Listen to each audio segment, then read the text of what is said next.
Eu sou Fernanda Alves, eu trabalho na Nuvem Mestra, com a gerência de transformação digital. Tenho toda uma trajetória nas letras, né, com mestrado, doutorado na área, mas atualmente eu trabalho com letramento digital, com formação de professores da educação básica, do ensino superior. E hoje, como vocês vão ver nessa apresentação que eu vou compartilhar com vocês, o objetivo é que a gente fale um pouco da navegação, né, nesses mares, né, nem tão conhecidos, talvez um pouco desconhecidos para alguns, do mundo digital, né, desse universo digital. Então, queria trazer para vocês algumas reflexões, começando por essa primeira imagem, para a gente pensar na transformação da carreira do professor, né. Então, a nossa carreira de docente, assim como outras, né, acho que no mundo todo, se transformou bastante. A gente passou de um mundo pouquíssimo conectado para um mundo mais conectado, né? Trouxe duas imagens aí para vocês verem nos slides seguintes, né? De um mundo pouco conectado para um mundo altamente conectado. E se a gente for pensar nessa segunda, né, que eu trouxe para vocês, como a gente se prepara na educação para lidar com esse cenário, né, para lidar com essa alta conexão. E que instrumentos nós temos, como a gente vai ver ali já na imagem seguinte, para nos orientarmos, né? Quais são os nossos instrumentos de navegação nesse mundo altamente conectado? Eu queria começar com vocês, eu trouxe uma série de dados para pensar que elementos, que produtos nós consumimos no mundo digital e como nós nos preparamos também para incorporar esses produtos digitais na sala de aula. Então, trouxe para vocês um primeiro dado, que vocês vão ver no slide seguinte, que é de uma pesquisa que sai anualmente, né, nesse site We Are Social, tem dados muito, muito relevantes, e esse é um de janeiro de 2020, eles inclusive já publicaram dados atualizados aí da pandemia, né? E eles trazem quais são aqueles produtos mais consumidos, né? Para que as pessoas acessam a internet? Quais são os produtos mais consumidos? Eles fazem um levantamento de usuários de 16 a 64 anos, e aí 90%, né, desses usuários digitais entram na internet para ver vídeos, 51% para ver vlogs, 70% usa a internet também para consumir streaming de música, né? Ou quase 50% para acessar rádios online. E um número também bastante relevante, né? 40% para escutar podcasts. Então, um pouco de quais são esses formatos digitais que a gente consome. No segundo slide, eu trouxe também um dado que vocês vão ver agora, que é do incremento. Então, a nossa relação com as tecnologias, né, e com o mundo digital, ela mudou bastante, né? Por conta do isolamento, da pandemia. Então, todo mundo está mais dependente de recursos digitais. E aí eles mostram, né, que houve um incremento de 57% no consumo de filmes e de vídeos e shows, né, em serviços de streaming. Então, a nossa relação com a cultura, né, com produtos culturais também foi transformada, né, e agora passa pela tecnologia. As pessoas gastam 47%, na verdade, gastam 47% mais tempo do que gastavam antes da pandemia com redes sociais, com mídias sociais. Algo bem parecido com serviços de mensagem, né? Também gastam mais tempo ouvindo o streaming de música. Então, como esse período acabou nos fazendo mergulhar, né, em mais recursos digitais para a gente continuar se comunicando, para a gente continuar trabalhando, para a gente continuar educando e para a gente também continuar fazendo os serviços, né, e as tarefas do dia a dia, ou então até consumindo produtos culturais. No slide seguinte, vocês vão ver também outros dados que eu trouxe de uma pesquisa super recente que o Google lançou, essa aqui mais especificamente com dados do YouTube. Então, nesses dados que eles trouxeram, eles mostram que teve um aumento, né, de 120% nas visualizações de vídeos do YouTube que trazem a expressão, né, ensino em casa. Então, as pessoas estão procurando informação sobre como ensinar de casa ou como aprender de casa. O outro slide que vocês vão ver na sequência traz um dado também parecido, que a visualização de vídeos que buscam, né, ali nas palavras-chave de pesquisa, como fazer tal coisa e seguida da expressão em casa, também teve um aumento de 50%. O que mostra também, né, a gente entrando na internet, entrando no YouTube para aprender alguma coisa. Outro dado que vocês vão ver, que eu também queria compartilhar e que tem a ver com essa pesquisa que o Google lançou, é um aumento, né, praticamente das pessoas que passaram a buscar, né, nesse período de pandemia, então, um aumento de 70%. E se for pensar em língua estrangeira especificamente, né, cresceu mais de 6 vezes, né, de um ano para o outro, essa busca, né, então aprender online uma língua estrangeira. No entanto, né, se a gente analisa esses dados que pensam, né, na população em geral e faz um recorte para a situação dos professores, eu queria também compartilhar uma pesquisa, que vocês vão ver aí no slide seguinte, do Instituto PNI, sobre como os professores se sentem, né, o quão confortáveis os professores estão com esse ensino remoto, né, que pegou todo mundo desprevenido, ninguém esperava uma situação como essa, de ter que ensinar remotamente, mas é um dado bastante interessante e que a gente pode conectar, né, com o tema que eu tenho para compartilhar com vocês hoje. Então, 83% dos professores ainda se sentem despreparados para um ensino virtual, né, uma pesquisa ali do fim de maio.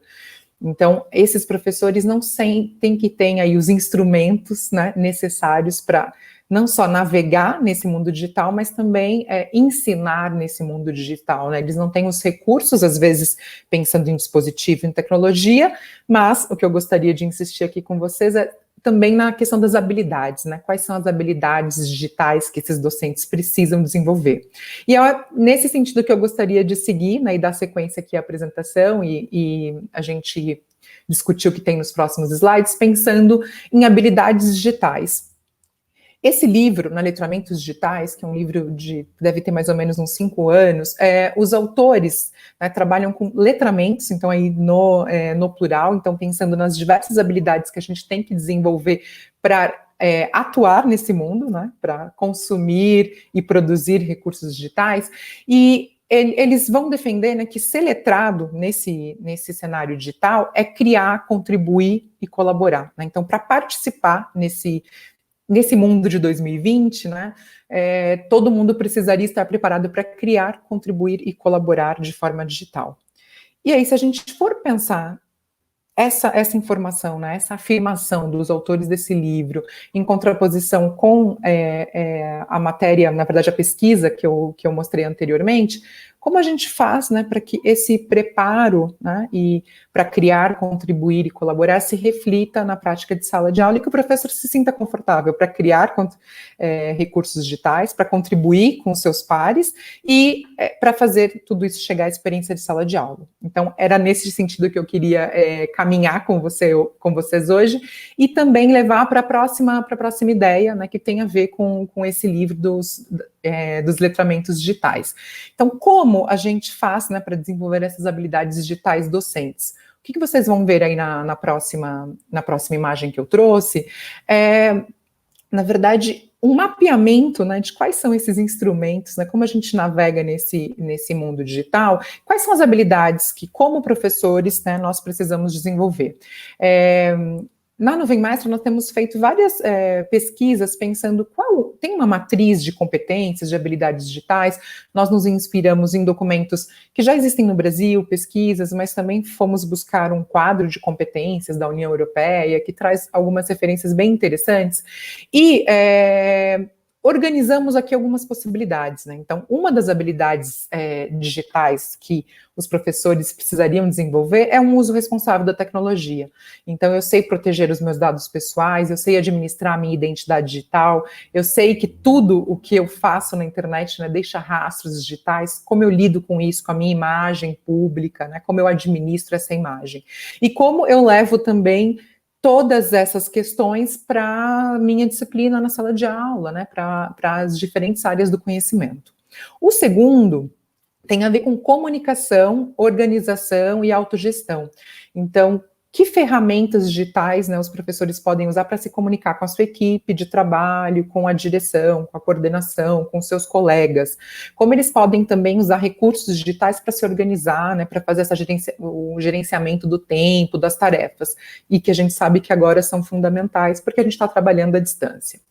Um terceiro eixo aí de habilidades digitais teria a ver com a busca, com a seleção e com a gestão das informações.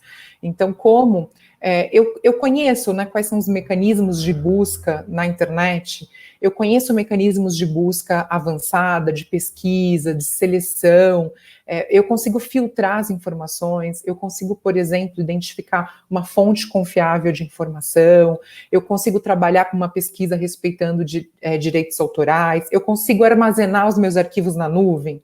Tá? Então, tudo isso é bastante importante para carreira do professor, né, para o seu dia a dia, e também é importante para levar para a experiência de sala de aula. Então, eu consigo, né, nas tarefas, nas atividades, nos trabalhos, nos projetos, talvez incorporar isso da pesquisa, incorporar esse letramento que tem a ver com a busca de informação, com a seleção, né?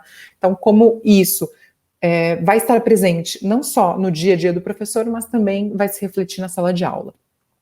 Uma quarta possibilidade tem a ver com a criação de conteúdos digitais, né? A gente viu alguns dados ali naquelas pesquisas que eu mostrei para vocês, que tinha muito do que hoje as pessoas consomem, então acesso à internet para ver vídeos, para escutar música, para escutar podcasts, e como os professores estariam preparados para produzir conteúdos digitais, desde os mais simples, então textos, apresentações, planilhas, avaliações, mas também em outros formatos, né? Que é hoje, imagino, o grande desafio, né, do docente. Então, como eu produzo vídeo, como eu edito, como eu uso essas plataformas para fazer essas transmissões, como eu faço isso chegar ao meu aluno. Então, criação de conteúdo digital é de fundamental importância, né? Não só a curadoria, aquilo que ele pesquisa, mas também aquilo que ele produz. Avaliação e análise de dados, então, como eu também me valho desses recursos digitais para avaliar, e tendo esses dados de avaliação, eu posso agir, eu posso intervir, né, posso replanejar, eu posso reprogramar aquela minha estratégia de ensino, e tudo isso, né, todas essas habilidades, elas poderiam colaborar para o professor desenvolver novas abordagens, novas metodologias, né? Tem se falado muito de metodologias ativas, mas então como essas tecnologias estariam a serviço do professor para ele desenvolver uma proposta, por exemplo, com sala de aula invertida, com aprendizagem baseada em projetos, instrução por pares, né, uma série de possibilidades. Então, essas habilidades são as que nós consideramos essenciais e a gente tem que pensar agora, né, como promovê-las. O que vocês vão ver no slide seguinte é um pouco dessa conversa, né? Então, a primeira forma aqui para pensar, né, como a gente pode desenvolver essas habilidades, tendo, né, os recursos à mão. Eu trouxe aqui alguns deles, mas que são aqueles, né, hoje com os quais eu me sinto mais confortável, mas a gente poderia pensar em vários outros, né? Então, trouxe alguns exemplos, né, de como essas habilidades digitais podem se ver concretizadas através de algumas ferramentas, e aqui eu escolhi essas do universo Google for Education. Então, como, por exemplo, a comunicação, né, ela pode, todas aquelas atividades que tinham a ver com comunicação, elas podem ocorrer através de algumas ferramentas, como o e-mail, como um recurso para videochamada, para eu poder realizar minhas aulas síncronas, como eu posso produzir conteúdos digitais e colaborar em qualquer lugar, armazenando na nuvem, no Google Drive, usando documentos, apresentações, planilhas. Então, alguns exemplos, né, de como a gente pode trazer aquilo que comporia o rol de habilidades digitais do professor para atividades concretas. Queria avançar com vocês também para o slide seguinte, pensando um pouquinho nas rotas, então, né? Como transformar tudo isso que eu mostrei como habilidades desejáveis na formação desse professor, né? Quais são as rotas possíveis, né, de navegação? O que a gente pode promover para que isso aconteça? Então, no slide seguinte, vocês vão ver aqui algumas das ideias, né? Então, a primeira que eu proponho são as trilhas de formação continuada. Então, como eu promovo no meu entorno escolar, né, na minha instituição, uma trilha de formação para pôr em prática, né, e para desenvolver essas habilidades que eu comentei. Então, na verdade, trazer o letramento digital para a formação continuada dos professores seria o primeiro passo.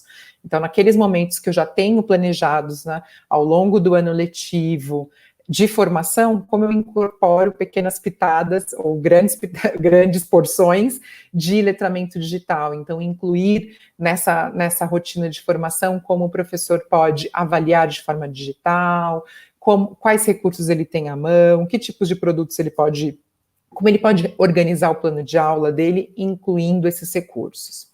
A segunda rota que eu gostaria de sugerir é a das mentorias.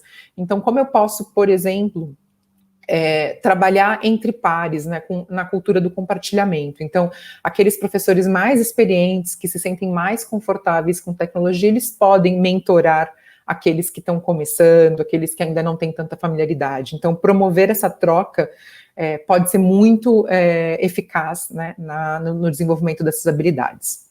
E a última é a das certificações em tecnologia. Então, nesse percurso de desenvolvimento profissional, né, dos professores, incentivá-los a ter certificações em tecnologia. Hoje existem várias certificações, eu trouxe na sequência uma para vocês conhecerem, mas a gente poderia pensar em várias possíveis, mas incentivar o desenvolvimento profissional e que os professores busquem, né, nessa questão de aprendizado contínuo, que eles busquem se preparar para essas certificações. Então, no slide seguinte, vocês vão ver aí 4 delas, né, que eu acho que podem contribuir para esse preparo para o professor. Não tanto ter o certificado em si, mas o percurso que o professor precisaria fazer, né, para conquistar essa certificação. Então, são certificações para o educador, para que ele tenha uma certificação internacional que comprove, né, essas habilidades digitais e que ele tenha incorporado isso na prática. Tem 2 níveis, né, para esse educador. É possível também que esse professor, né, na linha dessas mentorias que eu comentei antes, que ele esteja se preparando por uma capacitação, para que ele possa ser um formador de professores, né? Então, tem uma terceira certificação, que é essa de trainer, para aqueles que vão atuar, né, apoiando os demais. E uma última, que eu também gostaria de comentar com vocês, é a daqueles professores que inspiram os demais, né, que promovem essa transformação, né.